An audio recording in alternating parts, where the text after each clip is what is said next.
तो दोस्तों कहा जाए तो यह जो भट्ठा लगाया जा रहा है तो ये भूसा वाला भट्ठा है, रिंग भट्ठा। तो अभी आप देख सकते हैं इसको इस प्रकार लगाया गया है। जो नीचे की ईंटें होती है वो खड़ी होती है और बीच बीच में साइज दिया जाता है भूसा डालने के लिए। इन्हीं में कहा जाता है भूसा भरा जाता है जब भट्ठा पूरी तरह कंप्लीट हो जाता है। तो इसको एक लिमिट साइज पे दिया जाता है, यानी कहा जाए तो जैसे 2, 2.5 इंच, 3.5 इंच अपने एरिया की मिट्टी के अनुसार। और इसकी एरिया को आप जितना चाहे उतना बढ़ा सकते हैं, घटा सकते हैं। तो जितना ज़्यादा बढ़ा जाएगा उतनी ज़्यादा इसमें कहा जाए तो ईंट आती हैं, यानी जितना बड़ा भट्ठा लगाया जाए तो उतना ज़्यादा इसमें ईंट आ सकती है। तो जैसे कि यह भट्ठा पूरी तरह कंप्लीट होने के बाद इसमें भूसा डाला जाता है, यानी ऊपर से आप भूसा डाल सकते हो। वैसे तो ऊपर से ही डाला जाता है, तो नीचे में आग डाल के कहा जाए तो ऊपर से भूसा डाल दिया जाता है। और भट्ठा जो पकने का प्रोसेस रहता है तो दोस्तों वो कहा जाए तो 15 दिन का रहता है। यानी 15 दिन में जैसे कि आज आग आप डालोगे तो 15 दिन बाद वह आग आपको पूरी तरह ऊपर में यानी पूरी तरह जल के राख हो चुकी रहेगी, यानी 15वें 16वें दिन आपका भट्ठा खोलने के लायक हो जाएगी, यानी पक चुका रहेगा। इस प्रकार रहता है भूसा वाले भट्ठे पे। और जो भूसा वाले भट्ठे की ईंट आती है तो वो कुछ इस प्रकार आती है। अभी आप देख सकते हैं जैसे कि ये भट्ठा खुला हुआ है तो ये कहा जाए तो भूसा ही वाला भट्ठा है, यानी रिंग भट्ठा जिसमें कहा जाए तो भूसा डाल के पकाया गया था। तो अभी आप देख सकते हैं ये किस प्रकार पका हुआ है और कैसे लेयर बाय लेयर निकल रहा है, तो दिखाई भी दे रहा है। यानी कहा जाए तो हर लेयर में कहा जाए तो साइज दिया गया है भूसा डालने के लिए। तो दोस्तों कहा जाए तो इसमें साइज़ का लिमिट होना बहुत ज़रूरी है, क्योंकि यदि साइज़ इसका यदि ज़्यादा हो जाता है तो वहाँ की ईंट गल सकती हैं। जैसे कि अभी आप देख सकते हैं यहाँ पर वैसे साइज़ ज़्यादा दिया नहीं गया था, लेकिन ज़्यादा हो गया, यानी इधर का लेयर उधर हो गया, जिसके कारण यहाँ पर देख सकते हैं साइज़ बहुत ज़्यादा हो गया, जिसकी वजह से कहा जाए तो ईंटें गल गई हैं। अभी आप देख सकते हैं। और यदि ज़्यादा साइज हो जाता तो मतलब ईंट पिघल भी सकती थी, इस प्रकार रहता है। तो जो भूसा डाल के ईंट को पकाया जाता है तो उसमें भी कहा जाता है बहुत ज़्यादा आग होती है। अभी साइज को आप देख सकते हैं कितना दिया गया है, तो इस साइड का मैक्सिमम इतना दिया गया है, तो काफ़ी अच्छी ईंट पकी हुई है। अभी देख सकते हैं 4 उंगली का वैसे तो, लेकिन इससे ज़्यादा 5-6 कर सकते हैं। उससे यदि ज़्यादा होता है तो वहाँ पर आप भूसा तो भरोगे ही, तो भूसा ज़्यादा जाएगा और ज़्यादा जलेगा तो वहाँ की ईंट गल सकती हैं, इस प्रकार। और दोस्तों सबसे अच्छी बात ये रहती है कि इसमें एक बात ये दिन नोटिस किया जाए तो जैसे बाहरी जो लेयर है तो उसमें यदि ज़्यादा साइज दे भी दिया जाए तो उसमें कुछ फ़र्क नहीं पड़ता, क्योंकि बाहरी लेयर जो रहता है तो उसमें ज़्यादा साइज ही दिया जाए तो वहाँ की भी ईंट काफ़ी अच्छी आ जाती है। क्योंकि जो बीच की ईंटें होती हैं या फिर नीचे की ईंटें हो जाए तो बीच की नीचे की भी ईंटें पक सकती हैं, यानी जो खड़ी गोड़ा ईंट होता है जैसे कि ये रहता है, तो ये यदि बीच वाले भाग में पड़ रहा है यानी 1, 2, 3 लेयर के बाद अंदर वाले लेयर में, तो ये भी पक जाता है। ये पट्टी और ये जो खड़ी ईंटें रहती है नीचे की वो पूरी तरह पक जाती है। बस वो कहा जाए तो उसमें राबिस में होना चाहिए, यानी ज़मीन के लेवल पे नहीं होना, ज़मीन के संपर्क में ना हो तो वह पक सकती है। तो जो किनारे वाला लेयर होता है तो उसको यदि थोड़ा चौड़ा दिया जाए तो वो भी ईंटें कहा जाए तो 1 नंबर 2 नंबर में आ सकती हैं। हालाँकि बीच की ईंटें 1-2 नंबर में आती हैं।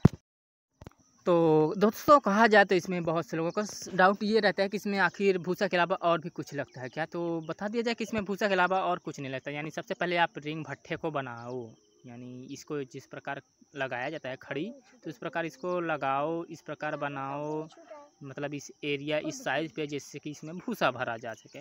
और फिर जब कहा जाता है आपका लगे कि भट्ठा पूरी तरह कंप्लीट हो गया है तब आप कहा जाता है इसमें भूसा डाल के आग डाल के भूसा डाल सकते हैं। और आग जो चलने का प्रोसेस रहता है वो करीबन कहा जाए तो 15 दिन तक मतलब आग इसी प्रकार चलती है। उसके बाद कहा जाता है ये पूरी तरह कंप्लीट हो जाता है। आप इसको खोल के सेल भी कर सकते हैं, इस प्रकार रहता है। और जो भूसा डाला जाता है तो वो जल के कुछ इसी प्रकार हो जाता है, देख सकते हैं जल के पूरी तरह राख हो जाता है। और ये गिरने से इधर उधर होने से कहा जाता है ये गायब भी हो जाता है, क्योंकि भूसा है जलने के बाद बहुत कम हो जाता है।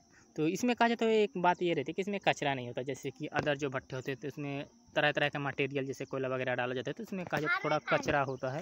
अब दोस्तों जो पकने के बाद जो ईंट आती है तो उसमें हो सकता है कुछ ईंट टूट भी जाए, इस प्रकार रदखद निकलती हैं। क्योंकि यदि एक बात और आती है कि इसमें यदि जैसे कि ठंड के दिनों में यदि ये इस प्रकार का भट्ठा लगाया जाए रिंग वाला भट्ठा, तो इसमें रहता है कि उस समय की ईंटें ज़्यादा सूखी नहीं रहती हैं। ईंटें ज़्यादा सूखी ना होने की वजह से उस भट्ठे में यदि लगा दिया जाए, यानी भट्ठे में कच्ची ईंटें डाल दिया जाए जो कम सूखी हुई हैं, तो वहाँ पर की ईंटें मतलब पक तो जाती हैं, भूसा डालने की वजह से वो पक तो जाती हैं, लेकिन उसमें कहा जाता है उतना मतलब मजबूत या टिकाऊपन नहीं रहता, क्योंकि कच्ची होने की वजह से उनमें पकने के बाद उसमें थोड़ा दरार आ जाती हैं।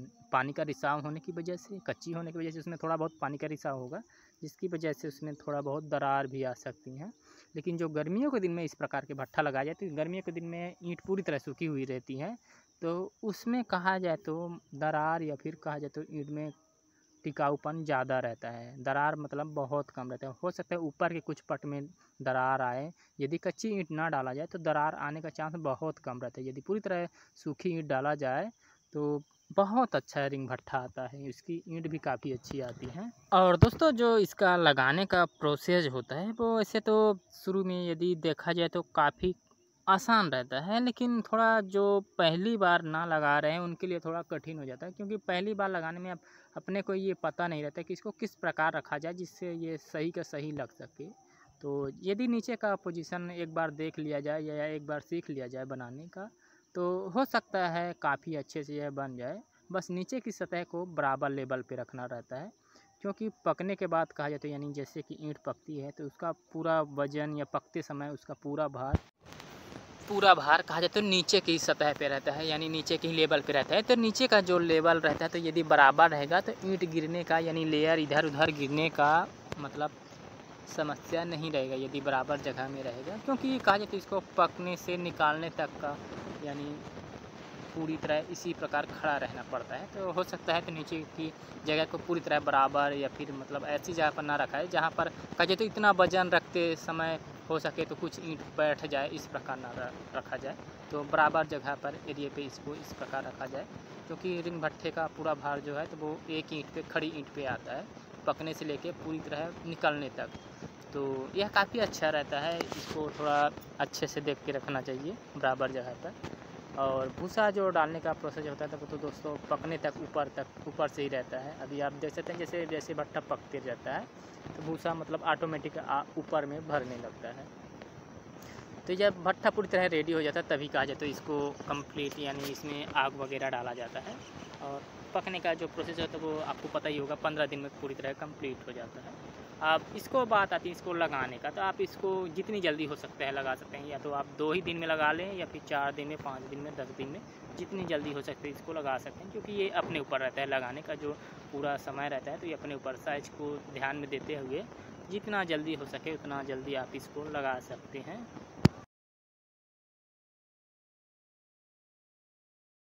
और दोस्तों जो भट्ठा लगाने का स्टेप होता है वो 2 स्टेप में पूरा होता है। एक तो आप इसको नीचे से लगा सकते हैं, ज़मीन पे खड़े होकर आप जितनी हाइट तक इसको पा सकते हैं उतनी हाइट तक खड़े कर सकते हैं।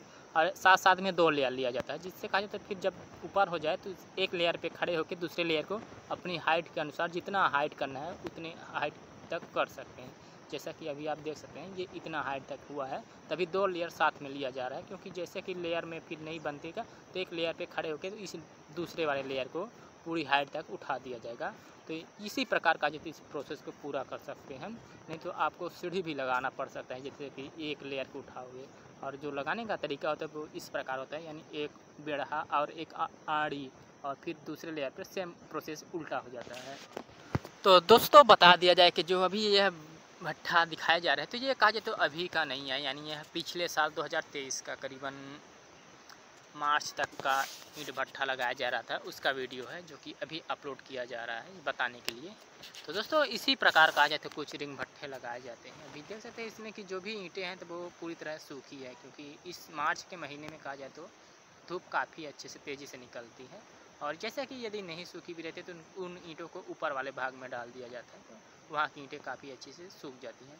और यहाँ पर कहा जाए तो पूरी तरह रिंग भट्ठे ही लगाए गए हैं। वैसे तो कहा जाए तो बहुत से रिंग भट्ठे इसी प्रकार लगाए थे, जो कि एक लग रहा है, एक पक रहा है और एक निकल रहा है।